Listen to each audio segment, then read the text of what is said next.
The Kth Empire had never lost a war, not in 4,000 years, not once.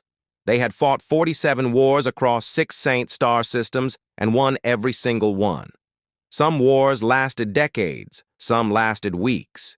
It did not matter. The outcome was always the same. The KE moved in, broke things, and the other side eventually stopped having the ability to resist. It was not cruelty. The K did not think of themselves as cruel. They thought of themselves as efficient. Supreme Commander Vosarak stood on the observation deck of the flagship Eternal, Dominion, and looked at the small blue planet below. It had a single moon, a thin atmosphere, oceans covering most of its surface. It was by any standard the Kth used to measure such things. "Unremarkable report," he said. Admiral Ren Tal stepped forward. She was tall, even by K standards, with the gray-green skin and flat black eyes common to the upper military caste. She held a data pad in both hands and read from it without looking up. "The planet is called Earth. The species calls itself human. Population approximately 8 billion. Technological classification Class 4 pre-interstellar.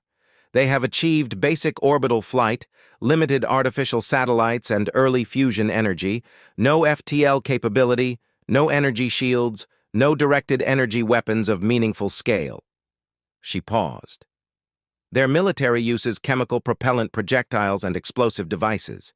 Some of their more advanced units use early-stage electromagnetic rail systems.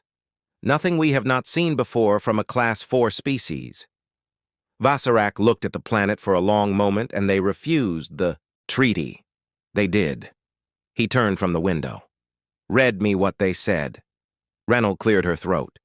She had read this message 3 times already and still found it difficult to process. The message from their governing body, they call it the United Nations Security Council, reads as follows. She held the pad up. "The terms of the KTH Sovereignty Agreement are rejected in full. Earth is not a territory available for colonial designation. We suggest the KTH Empire reconsider its position. We will not be asking again." Silence on the bridge. Then someone in the back made a sound that was the K equivalent of a laugh. Then another. Within a few seconds, the entire senior staff was doing it, and Vosarak let them. He understood the reaction. He almost shared it. "We will not be asking again." 8 billion creatures on a single planet with chemical propellant weapons and the nerve to address the K Empire as though they were equals, as though there was a negotiation happening, as though the treaty had been an offer they could decline. It had not been an offer. "Send the standard response," Vosarak said. "Inform them that non-compliance results in pacification. Give them 48 of their hours." He walked away from the window. "They will comply or they will not. Either way, we move forward in 2 days." The message arrived at the UN Security Council chamber at 3:14 in the morning, Geneva time. Secretary General Amara Ozi Bonsu was already awake. She had not slept in 31 hours. Around the long table sat the permanent members of the Security Council and 12 military advisors, most of them in rumpled suits and expressions that had long ago moved past fear into something flatter and harder. She read the KT-8th response aloud. The room was very quiet. Then General Marcus Webb, chairman of the Joint Chiefs of the United States, said, "Well, they took the bait." Amara looked at him. "General, they're moving in 2 days. That's what we needed." He leaned back in his chair. He was a large man, silver-haired, with the kind of face that had stopped being surprised by anything roughly 20 years ago. "Phase 1 launches in 18 hours. We'll be ready. You keep saying that. I keep meaning it." Amara set the message down on the table. Outside the chamber windows, Geneva was dark and quiet, normal, ordinary. 8 billion people on this planet going about their lives, most of them still unaware that 412 KE warships were sitting in high orbit waiting. She thought about that number, 412, when the intelligence had first come in 3 months ago, when the first contact, Signal had been decoded and the nature of the message understood. She had put that number in front of every military leader on the planet and asked them what it meant. General Webb had said it means we need to move fast. He had not said we cannot win. He had not said we should surrender.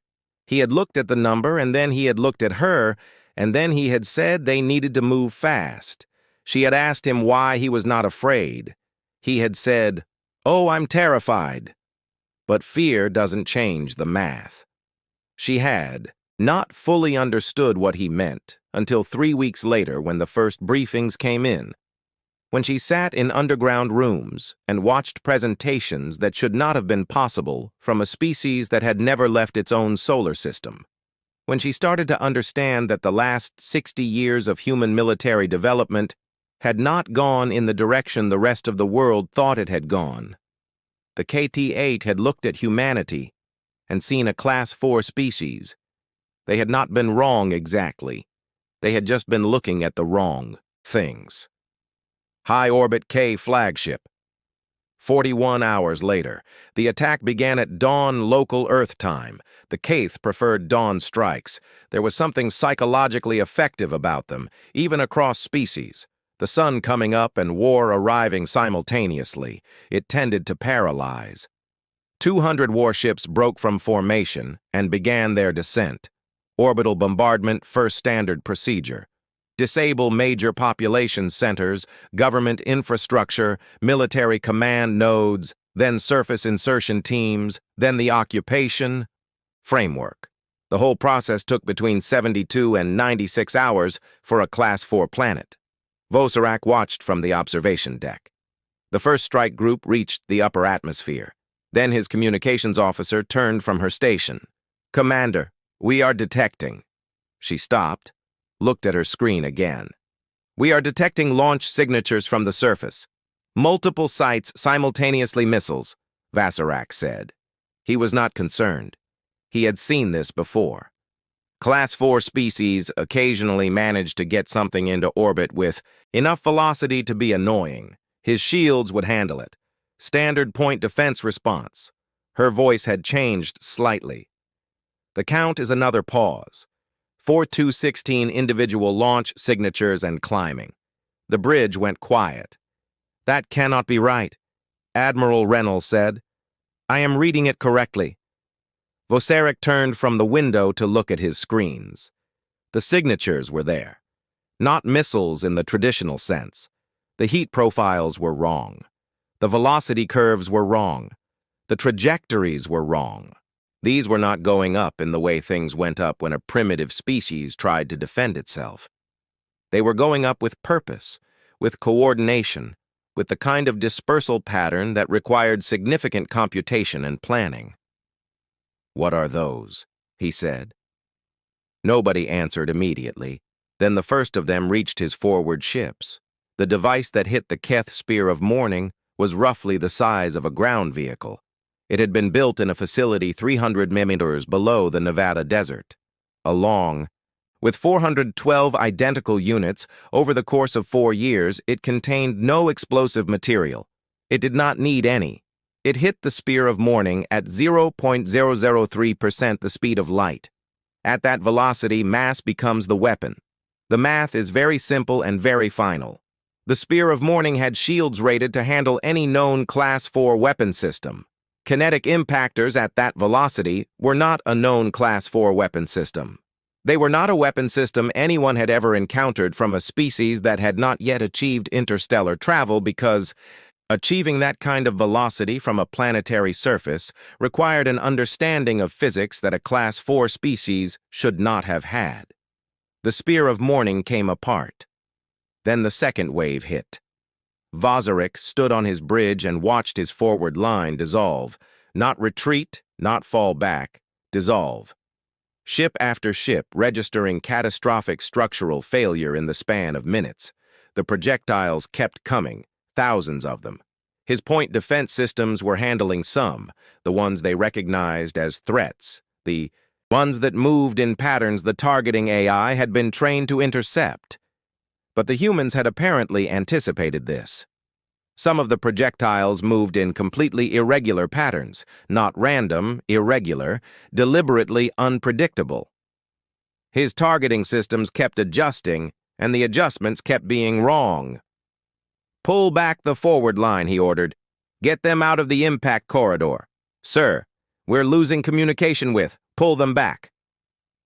31 ships managed to break from the corridor. 41 did not. In 11 minutes, the Kaith Empire lost more ships than it had lost in the entirety of its previous 47 wars combined. Vosarak stood in the silence that followed and stared at his screens. The projectile signatures were tapering off. The humans had apparently run through their first wave. His remaining ships were intact. He had 371 warships still functional. He breathed report. Total losses: 41 vessels destroyed, 17 with significant structural damage, estimated casualty count. The officer's voice was very flat.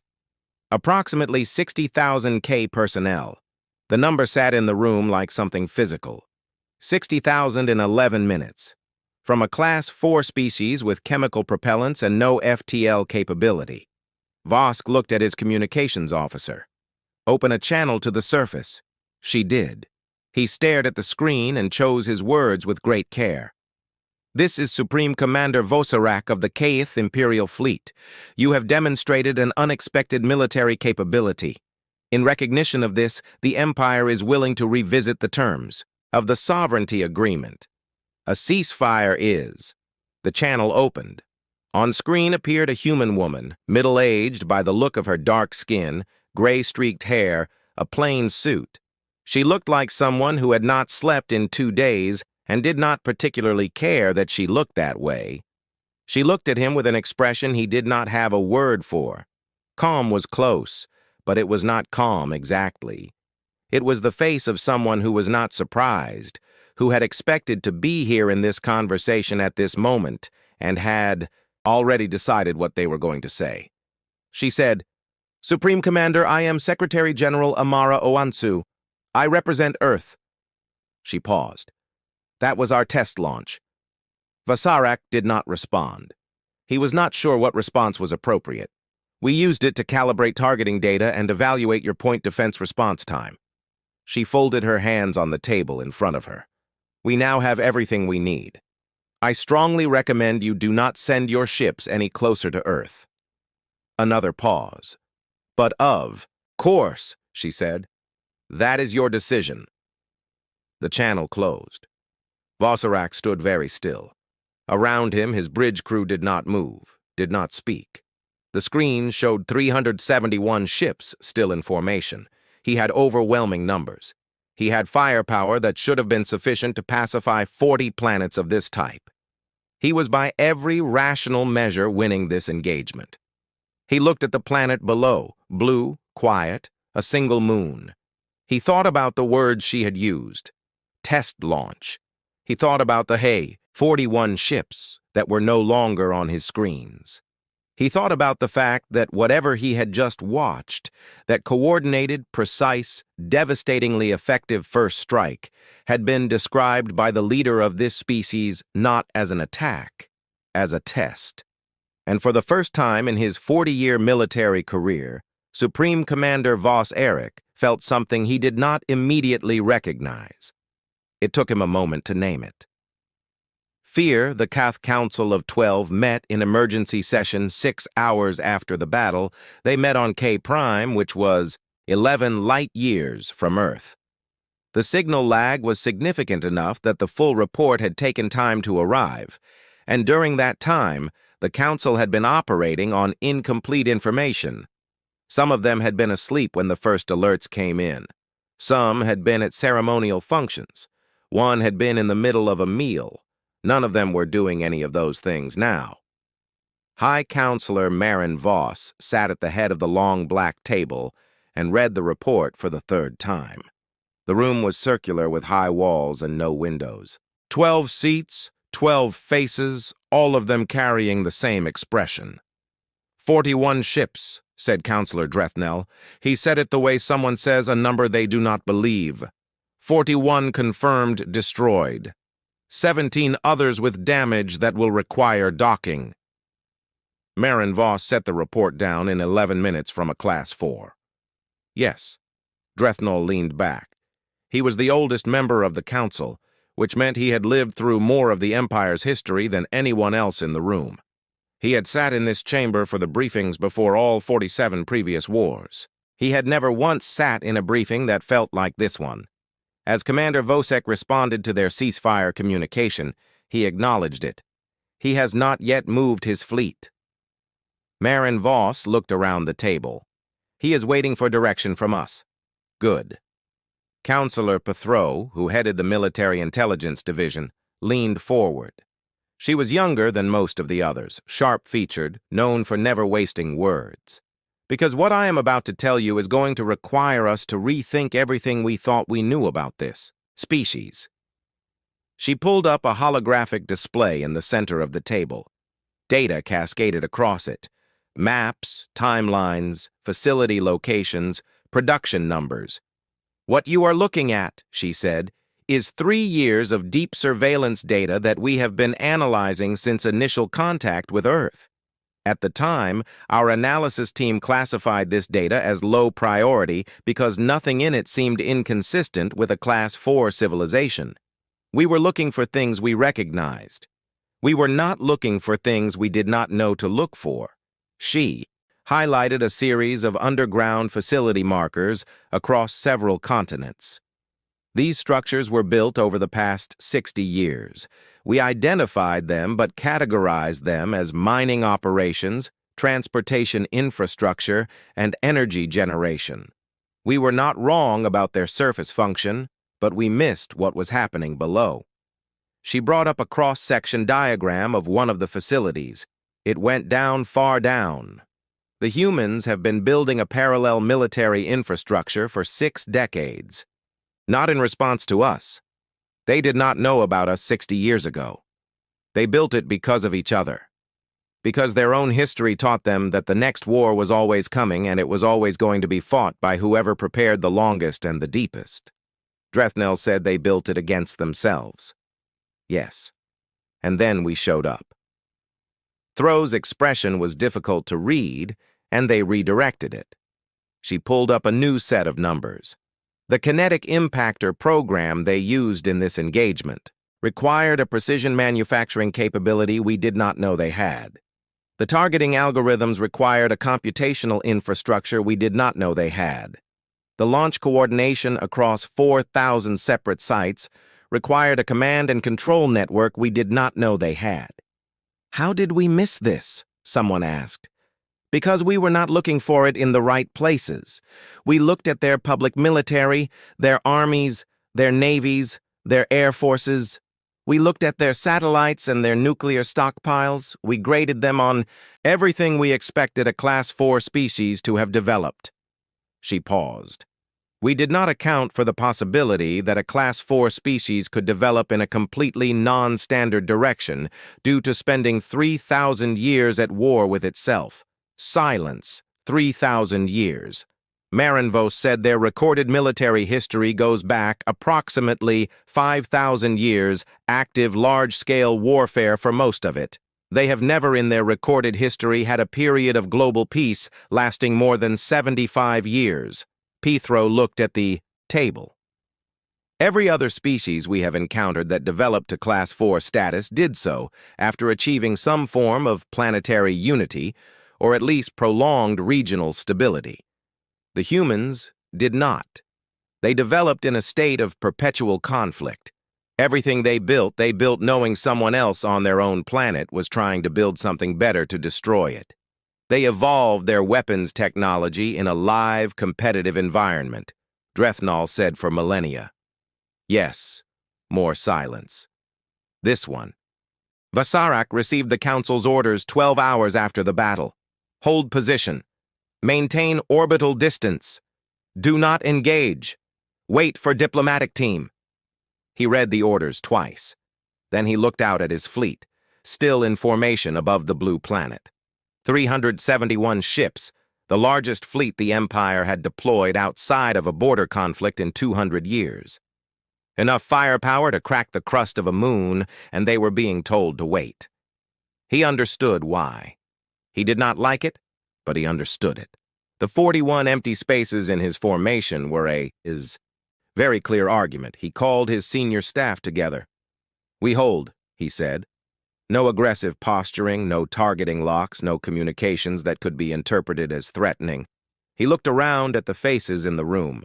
They were all experienced commanders, all decorated veterans, all right now very carefully, not showing what they were thinking. "Questions," he said. Admiral Renal said, "Sir, do we know what else they have?" "No," she nodded. That was the answer she expected. The secretary. "General said the launch was a test run," said a younger officer, Commander Veith Dan, who had joined the fleet 6 months ago and had never seen a real engagement before today. He was doing a reasonable job of keeping his voice level. "What does that mean exactly? Were they calibrating accuracy, testing our defenses?" "Or yes," Voserick said. Vithan blinked. "Sir, all of it. They were doing all of it. They engaged us for the purpose of learning. Every ship we lost was data for them." He said it plainly because there was no other way to say it. "They chose what to show us. The room processed that. They let 41 of our ships die to collect information. Renal said they destroyed 41 of our ships. Whether they could have destroyed more, I cannot say. Whether they deliberately held back, I cannot say. But based on what we saw, the precision, the coordination, the behavior of their targeting systems, they were not operating at their limit." He paused. "That is my assessment. I could be wrong. I do not think I am." No one argued with him. "We hold position," he said again. "We wait." On the surface, in the underground chamber, 300 mi below Geneva. Amara Oe Bonsu was doing something that surprised everyone around her. She was sleeping, not deeply.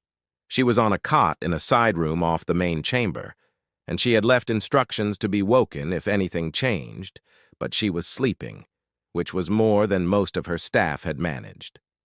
General Webb found her there when he came to give her the update, and he stood in the doorway for a moment, looking at her before he knocked on the frame. She was awake before the second knock. "They're holding position," he said. "Council communication intercepted and decoded. They're pulling back their aggressive posture. Diplomatic team incoming." She sat up and ran a hand over her face. "How long?" "Estimated 48 hours to reach orbit." She nodded.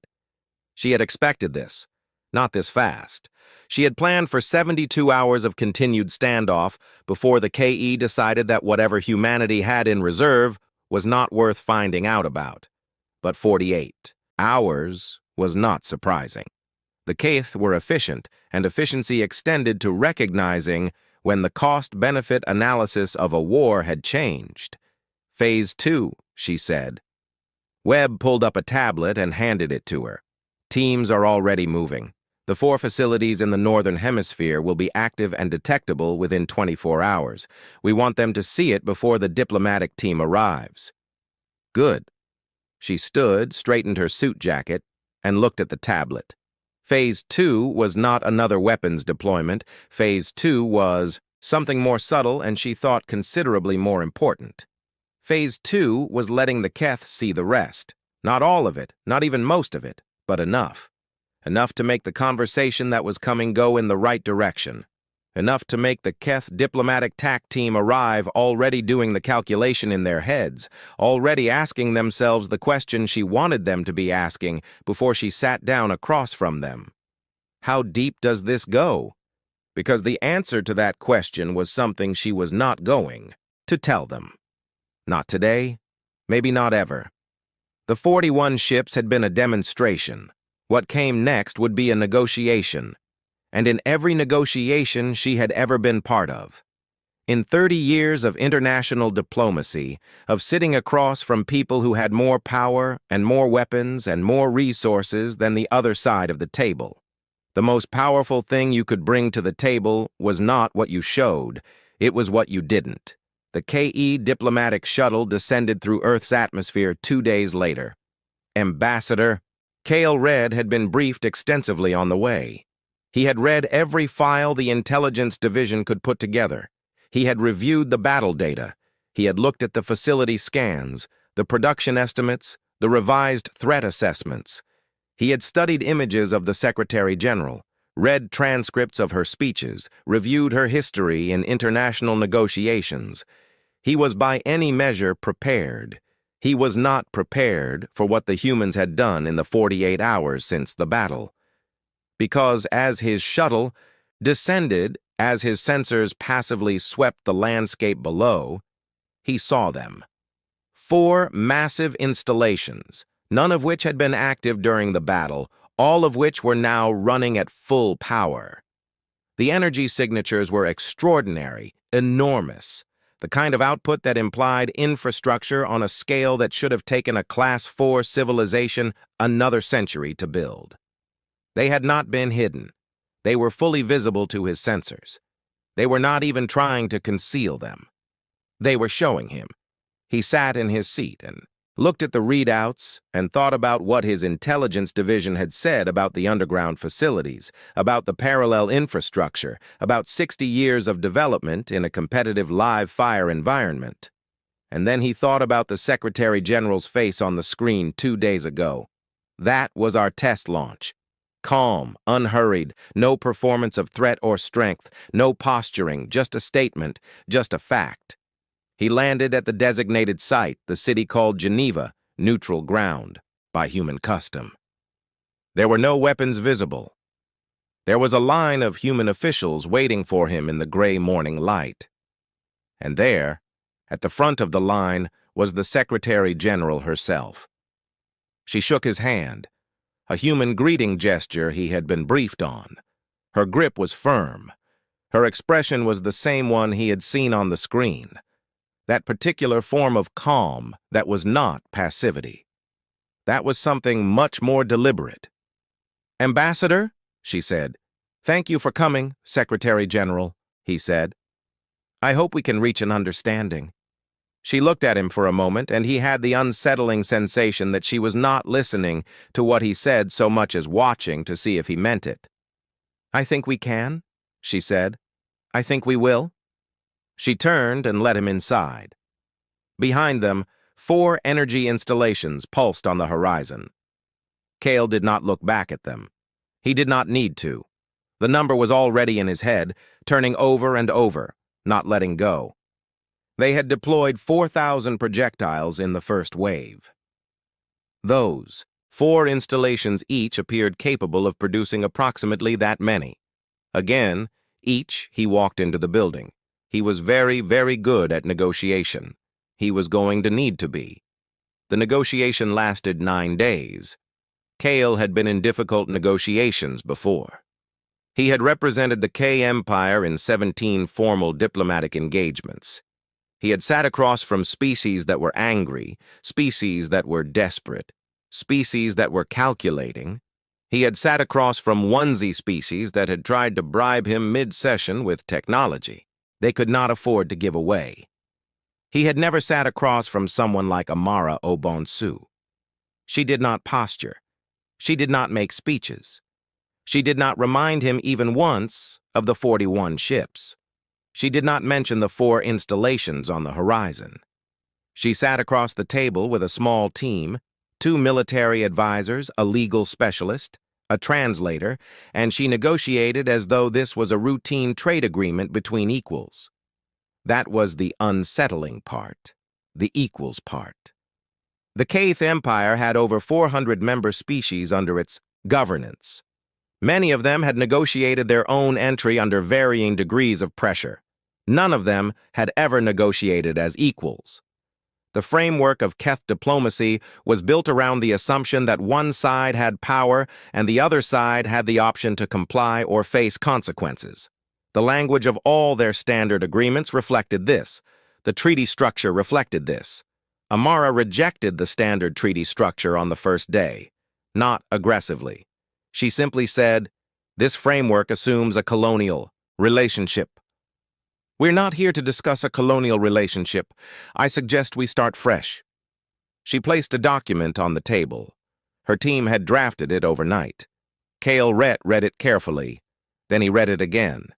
Then he sent a copy to the council via encrypted channel and waited 6 hours for their response. The council's response was brief. Assess her limits. Find out what she will not compromise on. Report back. He spent the next 8 days finding out. The answer he eventually concluded was nothing fundamental. She would negotiate language, timelines, specific terms, practical arrangements. She would not negotiate the premise. The premise was not a subject for discussion. Earth was sovereign. Humans were not a subject species. Any agreement that implied otherwise would not be signed. On the 5th day, Counselor Drethnell, present via communication link from Keth Prime, asked to speak directly to the Secretary General. He was the oldest member of the council. He had, in his long career, personally overseen the incorporation of 11 species into the Empire. He told her that the KET were willing to offer humanity a classification upgrade, Class 6 status, full resource rights, representation in the lower governance body, limited self-administration. She thanked him for the offer. Then she told him that the humans were not interested in any classification within the K system at any level because the K system presumed KE authority over the classified species, and that presumption was the problem, not the specific terms attached to it. Drethnell looked at her for a long moment. "You understand," he said slowly, "that the Empire has been building for 4,000 years. You have been in space for less than 100. The gap between what we have and what you have is narrowing," she said faster than you'd expect. She did not say it as a threat. She said it as a fact, the same way she said everything. Drethnell went quiet. After the session ended, Cale Rhett sat in his quarters and wrote his daily report to the council. He wrote it carefully. He chose every word with intention. He was trying to convey something that was difficult to convey in standard diplomatic language, which was built around concepts like leverage and compliance and acceptable loss. He was trying to convey that the Secretary General did not seem to believe she needed the negotiation to succeed. She was here. She was negotiating in good faith. She clearly preferred a peaceful outcome, but she held the whole enterprise lightly. The way you hold something when you know you have other options and you're choosing this one because it's better, not because it's necessary.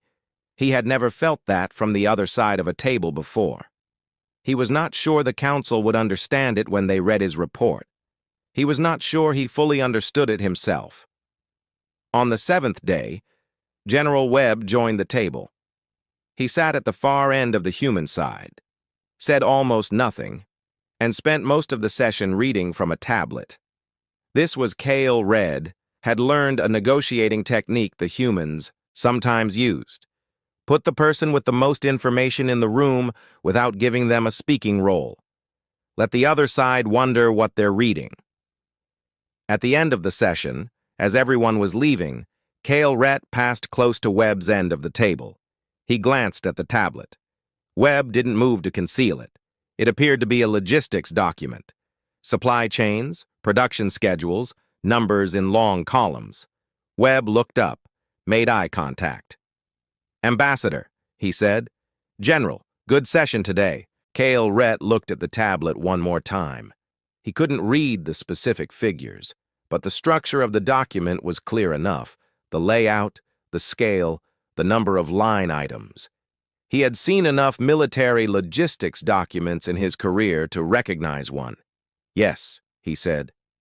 "Good session." He walked out. In his quarters that night, he added a line to his report. "The humans are continuing production. Whatever they are building, they did not pause it for this negotiation." On the 9th day, they reached an agreement. It was not what the council had sent KL to achieve. It was not close to what the council had sent him to achieve. He had been sent to acquire a colonial designation for Earth with favorable resource extraction terms and a minimal military presence arrangement. He was returning with something that looked on paper like a mutual non-aggression pact between sovereign equals with a framework for future diplomatic engagement and a trade clause that was entirely optional for the human side. The Council was not going to be pleased. He signed it anyway because the alternative was going back to the Council and telling them that the negotiation had failed and then explaining what happened when the Keth tried to take what they wanted by force, and that report would be worse. Amara signed on behalf of Earth. She had a delegation of 12 heads of state present for the signing, which he had not been told about in advance. They appeared from an adjoining room, filed in, stood behind her as she signed. An honor guard of human soldiers flanked the room. The soldiers were armed. Their weapons were not the chemical propellant systems from the intelligence files. Cale Red had been briefed enough to recognize that whatever they were carrying, it was something newer, something that had not been in the files. He noted this. After the signing, there was a brief reception, human custom. He stood with a glass of something that tasted like plant matter fermented badly and watched the room. Webb was there talking to one of the other military figures, and they were both at some point looking at him, not with hostility, with something more clinical. The way you look at something you're trying to understand. Amara appeared at his shoulder. "Thank you," she said. "I mean that genuinely." "This was out my hoped for Earth," he said. "Yes, and hopefully for the Keth as well in the long run." She looked at him with that expression again, the calm one, the one he couldn't fully read. "We're not your enemy, Ambassador. We were never interested in being your enemy. We just needed you to understand that being your subject wasn't the only alternative." He looked at her. "May I ask you something?" "Of course. The installations on the horizon." He nodded toward the windows, toward the general direction of the northern horizon. "When did you build them?" She did not hesitate. "The first one was finished 14 years ago. The others were completed within the last decade, and you powered them up 2 days before this negotiation began." "Yes." "Why?" She looked at him for a moment, not calculating, not deciding how much to say. She seemed to already know. "Because you needed to come here already asking the right question," she said. "Not can we take this planet by force?" You'd already answered that one. The question we needed you asking was, how much more is there? He was quiet, and he said, she smiled. It was a small smile. It did not reach the kind of warmth he associated with a smile used for reassurance. It was more like the smile of someone who knows the answer to the question, but is giving you the courtesy of finishing the thought yourself. "There's more," she said. She walked away to speak to someone else. Kret stood there with his glass of badly fermented plant matter and looked out the window. The installations pulsed on the horizon 3 kilometers away, massive, visible, deliberate. He thought about the report he was going to write. He thought about the 41 ships. He thought about the phrase test launch, and what it meant if it was true, and what it implied about everything humanity had, not yet chosen to show. He thought about a species that had spent 5,000 years at war with itself, and emerged from it. Not broken, not exhausted, but refined, sharpened, turned into something that looked like a Class 4 civilization from the outside, and was something else entirely from the inside. Something the KE did not have a classification for, something he thought that the KE were going to need to start thinking about very carefully. The news of the agreement reached the Galactic Senate 3 weeks later. The Galactic Senate was not a KE institution. It was a body that had existed for over 2,000 years, predating the KTH Empire itself, comprising representatives from 67 independent and semi-independent civilizations. The KTH held significant influence within it, but did not control it, and several of the member species had their own concerns about K expansion that they had been diplomatically quiet about for a long time. When the news arrived that Earth had refused incorporation, fought back, and signed a non-aggression pact, as a sovereign equal, the Senate did not explode into noise. It went very quiet. Then slowly, the messages started coming in, not to the K, to Earth, to the address that the Senate's communication protocols listed for humanity's new diplomatic mission, which was a temporary office in a building in New York that had been repurposed for the purpose. The messages came from species across the Senate, small messages, careful messages, some of them barely more than acknowledgement of the agreement's existence, but they were there. And Amara, who read every one of them herself, recognized them for what they were: curiosity. For 2,000 years, the standard assumption of galactic politics had been that the HFY were the largest force, and that everyone else organized themselves in relation to that fact. Now there was a new variable in the equation, a small blue one-moon planet that had told the largest military force in the known galaxy that whatever they just seen was a test run. The Senate species were watching. Some of them, she suspected, were hoping.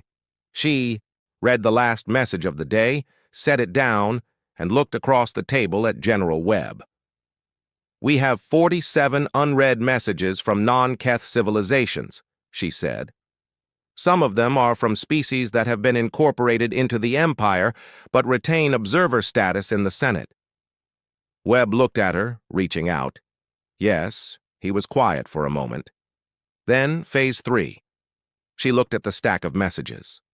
47 civilizations, 47 different histories, 47 different relationships with the K, 47 different reasons for sending a message to a planet that had just done something no one had expected.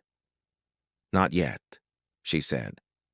When she thought about the question, she thought about everything that had been built in 60 years of preparation, about the installations on the horizon, about the things still underground, still waiting, still not shown to anyone, about the gap between what the K-8 had seen and what the K had not seen, about how that gap was the most powerful thing humanity had. "When we know what we're walking into," she said, "we made the first move already. We don't rush the second." She picked up the first message and began to read. 6 months after the signing, humanity launched its first ship beyond the solar system. It was not the first ship that could have gone. That was an important distinction, and Amara made sure it was understood by everyone who needed to understand it. The first ship that was incapable of leaving the solar system had been ready for 11 years. It sat in a facility under the Atacama Desert and had been ready since before the K made first contact, before the intelligence analysts started decoding alien signals, before any of the current crisis had materialized. It had been waiting. The ship they launched publicly was smaller. A diplomatic vessel, clean lines, deliberately non-threatening profile. They named it First Step, which was a name that the xenolinguistics team had verified translated reasonably well into the 24 languages most likely to receive it. The launch was broadcast, publicly on Earth, and transmitted on every galactic frequency humanity had access to. The KE watched it from their monitoring stations. The Senate species watched it. 67 civilizations tracked a human ship leaving the gravity well of its home star for the first time, heading toward the nearest neutral station. The message that accompanied the launch was brief. "Earth has entered the galaxy. We come as equals. We hope to find the same." The nearest neutral station was called Vathera. It had existed for 800 years, originally built as a trading post at the edge of what had been, at that time, explored space. Over the centuries, it had grown into something more complex. Part trading hub, part diplomatic meeting ground, part information exchange. Hundreds of species passed through it every month. The KE maintained a presence there, as did most major civilizations. It was, in other words, exactly the right place to make an entrance. Ambassador Lena Vasquez commanded the First Step. She was 39 years old, a former UN diplomat who had worked for 12 years in conflict zones before transitioning to xenolinguistics. Research when first contact became a real possibility. She spoke 11 languages fluently, was conversational in 6 more, and had a talent for reading rooms that had served her extremely well in environments where the wrong word at the wrong moment could end a negotiation or start a war. She docked at Vieth Dara on a Tuesday, which was a concept that had no meaning to anyone at the station except her crew, but she noted it anyway out of habit. They were expected. That much was clear from the moment they cleared the docking bay. The station's main thoroughfare, a long, wide corridor that connected the docking bays to the central hub, was not empty. Species she could identify from the briefing files were present in clusters, some pretending to go about their business, some not pretending at all. All of them were watching. She walked with her team at a measured pace, not rushed, not performing confidence because the performance of confidence was a different thing from the real version, and most species could tell the difference. She walked the way Amra had taught her to walk in these situations, like someone who has nowhere urgent to be because everywhere they go is exactly where they intended to be. The Cath presence at the station was significant. A garrison of approximately 200 personnel plus the diplomatic mission staff, Commander Vath Shan, who ran the station garrison, met her at the entrance to the central hub. He was military, not diplomatic. His expression was professionally neutral. "Ambassador Vasquez," he said, "welcome to VHRA, Commander Vath Shan." She said, "Thank you for the welcome. A beat. I was briefed on the events at Earth," he said. "It was not a pleasantry, it was a statement of position. I know who you are and what happened. Most people in this part of the galaxy were," she said pleasantly. He held her gaze for a moment. Then, with the practiced smoothness of a soldier who had learned to read situations quickly, he stepped aside and gestured toward the hub. She walked past him. In the hub, they had reserved a meeting room, standard diplomatic protocol. She set her team up, reviewed her schedule, and then, before any official meetings, walked out into the station's open market area alone. This was not in the protocol. Her security advisor had objected to it. She had overruled him. She wanted to be seen moving alone in the open without armor or escort in the first hours of humanity's first off-world diplomatic mission. She wanted that image to exist. She wanted it seen. She bought something from a food stall. It tasted like dried bark and mild pepper, which was not as bad as it sounded, and stood in the open space of the market and let herself be looked at. A small group of Lethus, a species she recognized from the briefing files, blue-green, four-armed, incorporated into the Cath Empire for roughly 200 years, stood at a distance, watching her. They were trying not to stare. They were not succeeding. She looked at them and smiled, a real one. After a moment, one of them walked over, young by the look of it, with a bright coloring that the files associated with Lethus youth. It stood at what was probably a polite distance by its own culture standards, and said something in a language she didn't know. Her translator handled it after a short delay. "You are the human. One of them," she said.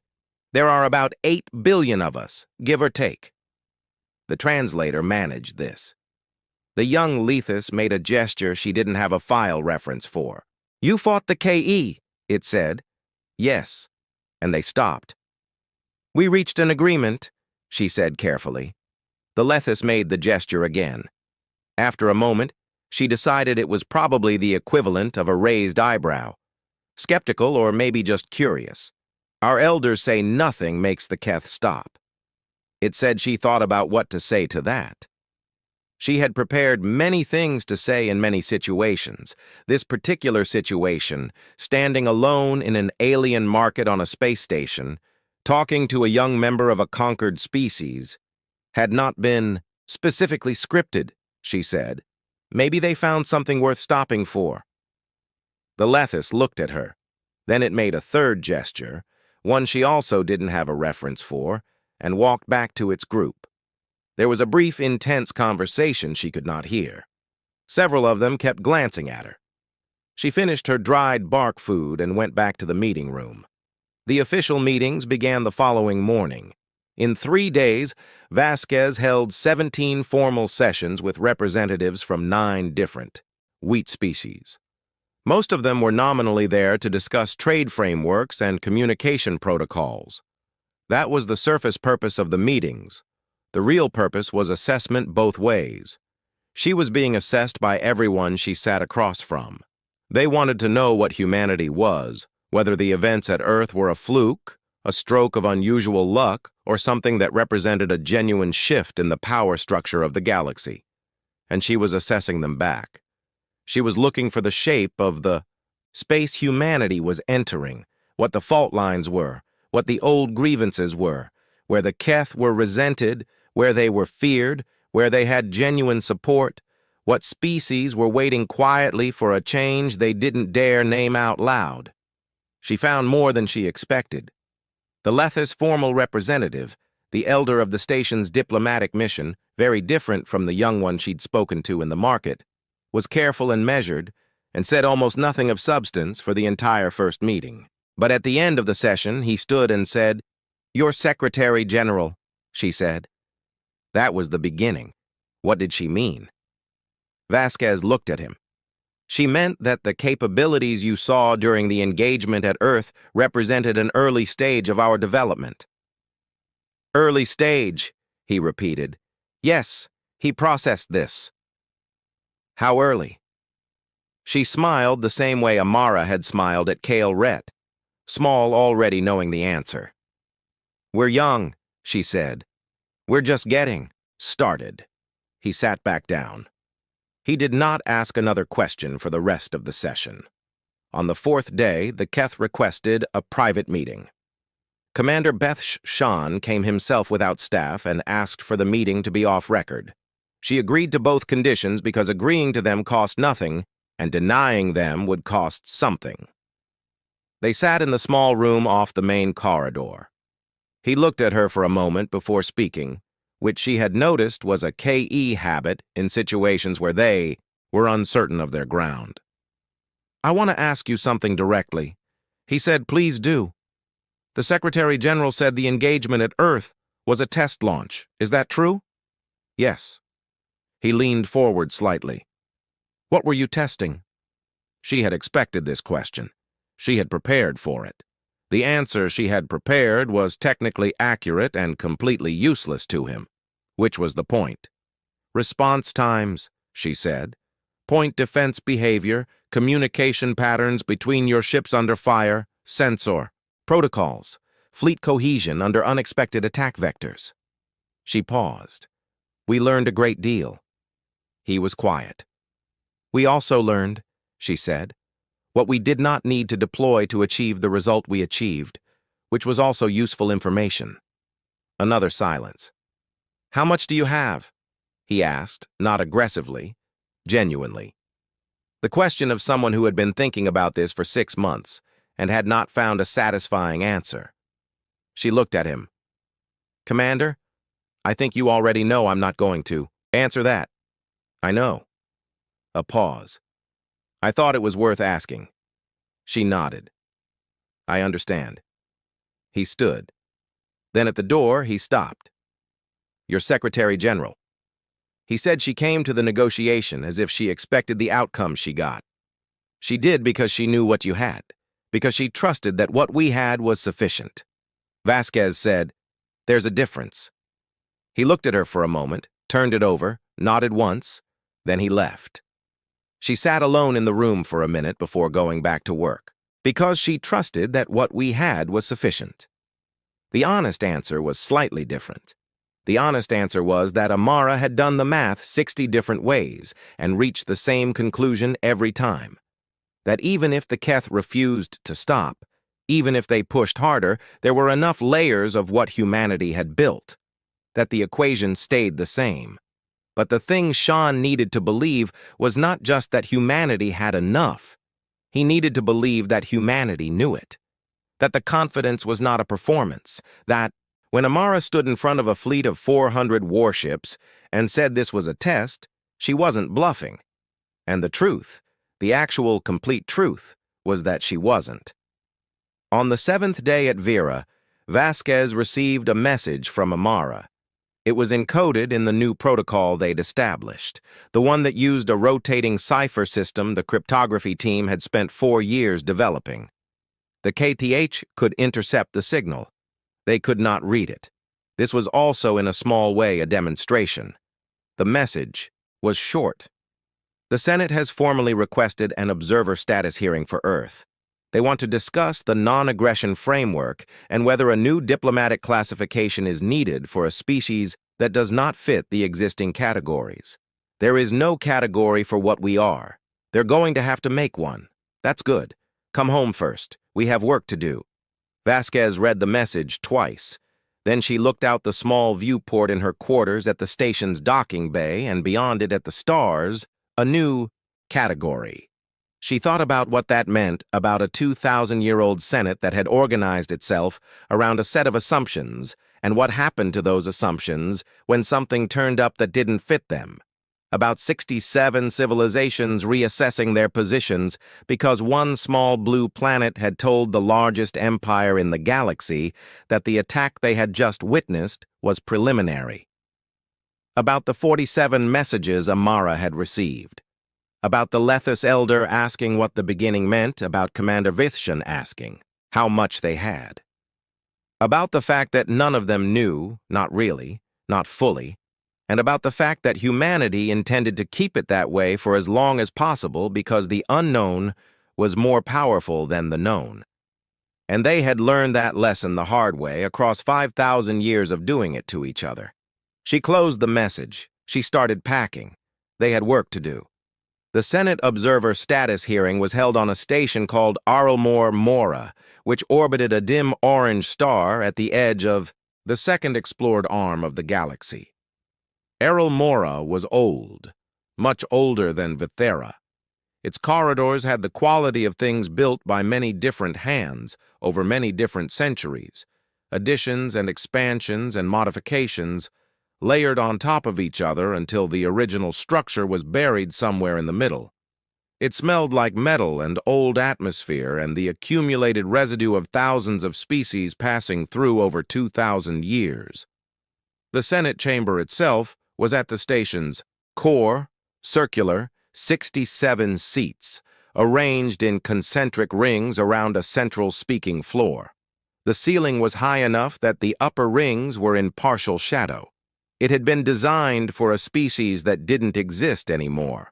The Vithera, who had built the station originally, who had been the driving force behind the Senate's founding, who had died out 400 years ago from a cascading ecological failure on their home world. The Senate had kept the chamber in their design, a form of memory. Amara walked onto the speaking floor and looked up at 67 sets of eyes looking back at her. There were empty seats. Not all Senate species had sent representatives. Some were absent due to logistics, some due to political calculation, and some she knew because being seen at this hearing was a statement they were not yet ready to make. The KE delegation was present, 7 of them in the upper ring watching. She had been given 30 minutes. She used 22. She did not describe the battle at Earth in detail because they all knew it. She did not list humanity's capabilities because she was not going to do that. She did not make promises or threats. She spoke about what Earth wanted from the galaxy, which was the same thing humanity had wanted from its own world for most of its history, and had only recently managed to achieve for longer than 75 years at a stretch, a stable framework, fair terms, the ability to exist without being told what it was allowed to be. She said, "We are not asking for protection. We are not asking for preferential treatment. We are asking for recognition of what has existed since we were born. The fact that no other species owns us, no other civilization has authority over us, and no agreement we did not choose to enter can bind us." She looked at the Keth delegation. "We have demonstrated that we take these principles seriously." A pause. We hope we do not have to demonstrate it again. She walked off the speaking floor. The vote was not what the Keth wanted. It was not, to be fair, everything humanity had wanted either. The Senate did not have a formal mechanism for granting full sovereign status to a new species. The existing framework had been built around the assumption that civilizations joined either as members or as Keth-incorporated territories with a few minor intermediate categories. Creating something new required a 2-3 majority and a formal amendment process that took months. What they granted instead was provisional sovereign observer status, which was a category that had never previously existed and which the legal committee had spent 3 weeks constructing specifically for this occasion. It meant in practice Earth was not incorporated. Earth was not classified. Earth could send representatives to Senate proceedings, could engage in bilateral negotiations with any species it chose, and could not be subjected to the Ket sovereignty agreement process without a full Senate review. It was not a perfect outcome. It was a wall between Earth and everything the KTH wanted to do, made from the Senate's own procedural structure. Amara accepted it. High Counselor Maren Voss watched the vote count come in from Errol Mora and said nothing for a full 2 minutes. Then she said, "They're going to use this." No one in the room asked what she meant. They all knew. The provisional status was a precedent. The legal framework that had been built around Earth could in theory be applied elsewhere. Species that were nominally incorporated into the Empire but retained Senate observer positions could point to this framework, could ask questions, could use the Senate's own review process to complicate things. They planned this.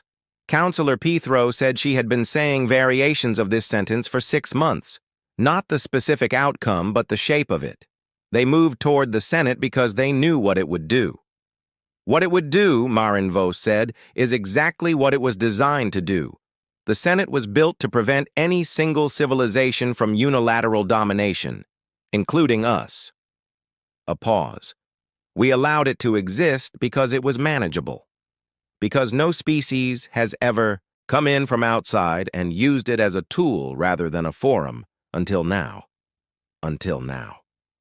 She walked to the window of her office on KTH Prime outside the capital city, stretched to every horizon. 4,000 years of continuous civilization, the greatest empire the galaxy had known, built piece by piece, world by world, always moving forward, always expanding. She thought about a small blue planet 11 light years away. She thought about the phrase Pathra had used in the first briefing, developed in a state of perpetual conflict. 5,000 years of continuous warfare, turning a species into something that looked soft and new, but wasn't. Something that had learned every trick a civilization could learn by trying them all on itself first, over and over, until the only ones left were the ones that actually worked. She thought about the 41 ships. "What do they want?" she said, not to anyone in particular. It was the question she kept returning to.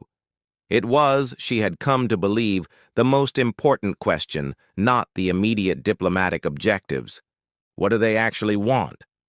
Pethro was quiet for a moment. "I think," she said carefully, "they want what every species that has ever reached space has wanted to exist without looking over their shoulder.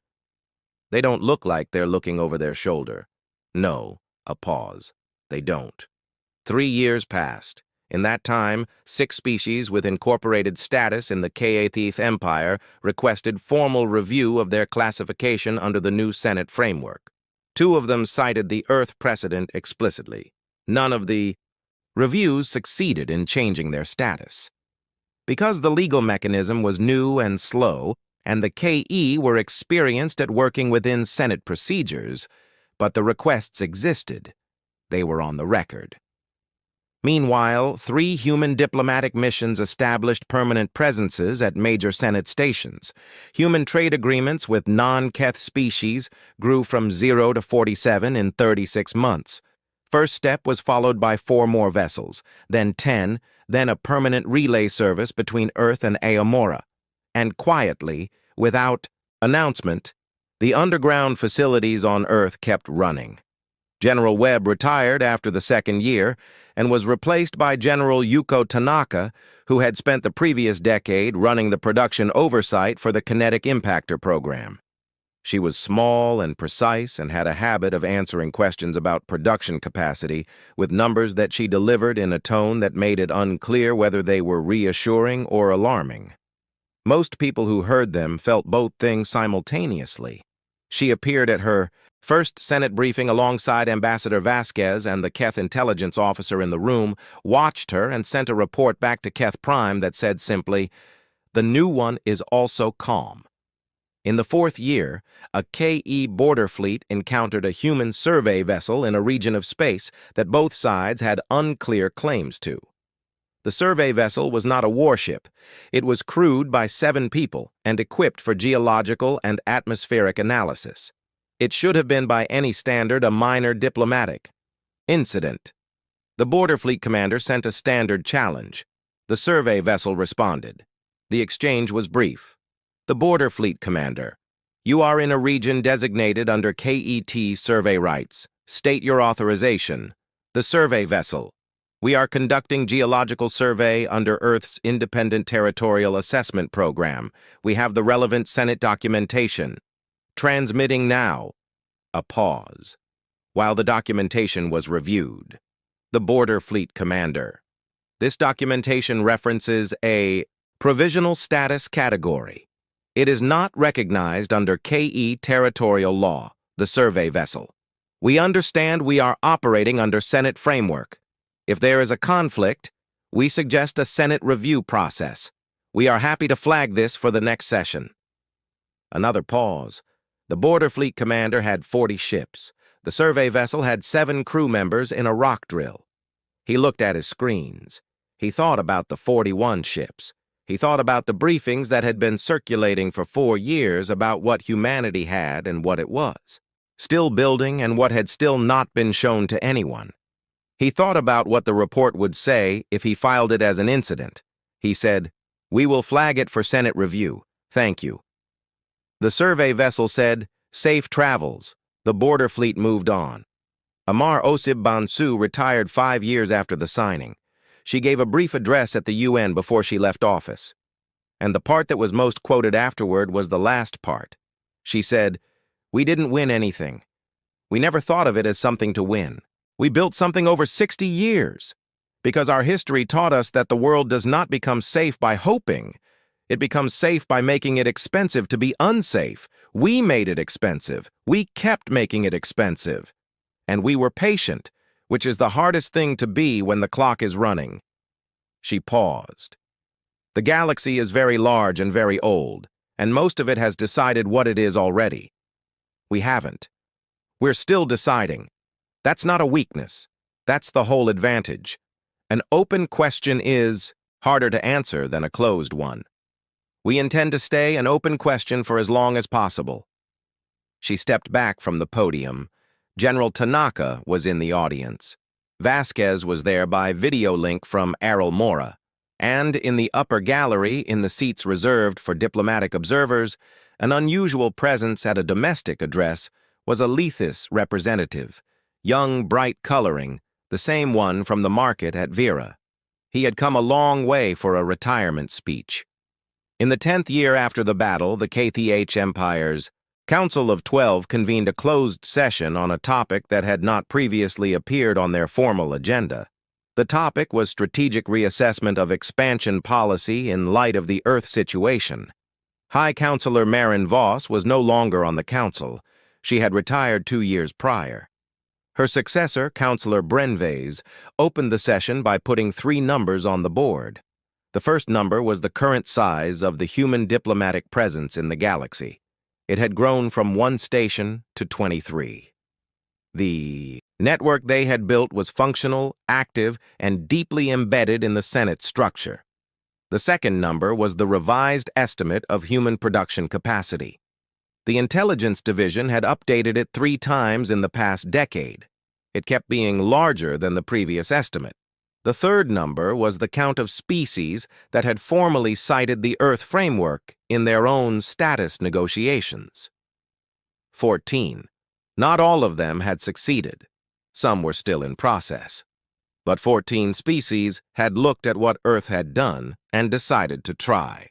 The same approach. Most of them were small. Most of them had very little leverage. Most of them were going to lose. But they were trying, and they were trying because they had seen a template. They had seen that the answer to comply or face consequences was not automatically compliance. Brenvez looked at the council. The Earth situation, he said, has become something we did not anticipate. We anticipated a military problem. We encountered a military problem and resolved it at cost. What we did not anticipate was the cascade. He looked at the numbers. We resolved the military situation by recognizing their sovereignty. In doing so, we demonstrated that sovereignty was something the Empire could recognize.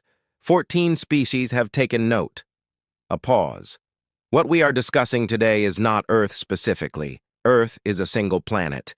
What we are discussing is what Earth represents. What it has communicated to every small incorporated or contested species in the Senate that there is another way to answer the question. The room was quiet. The question, he continued, is what we do about it. In the end, the cat did not do what anyone expected. They did not escalate. They did not look for a way to quietly undo the Earth framework. They did not retaliate against the 14 species invoking it, at least not in any way that could be formally documented. What they did was slower and more considered. They opened dialogue with Earth directly, not through Senate channels, not through diplomatic intermediaries. A direct channel proposed by the new Council and accepted by Earth's new Secretary General, a man named Kwame Asante, who had worked under Amara for 12 years and shared her particular brand of patience. The dialogue lasted 2 years. At the end of it, there was no grand treaty, no ceremony, no announcement that changed the formal structure of anything. What there was a working relationship, quiet, functional, built on the Keth understanding that humanity was not going away and was in fact getting larger, and on humanity's understanding that the K Empire had not survived 4,000 years by being stupid. It was not friendship. It was not alliance. It was something more durable than either.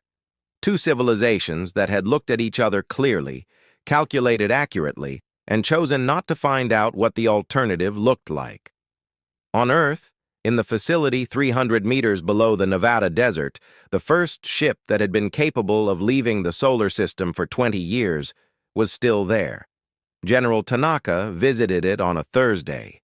She walked through the hangar, ran her hand along the hull, and stood under it for a while, looking up. It was much larger than the first step, much more capable. The systems it carried had no equivalent in any intelligence file held by any other civilization in the galaxy because no intelligence asset had ever gotten close enough to see them. Her aide, standing at a respectful distance, said, "The Council's latest transmission came in this morning. They're requesting another round of capability. Discussions." Tanaka looked at the ship. "Tell them we're still assessing the timeline," she said. The aide made a note. "General, when are we actually planning to deploy this one?" She looked at the hull for another moment, at the systems underneath it, at everything they had built, and everything they had not yet shown, and everything that was still after all these years.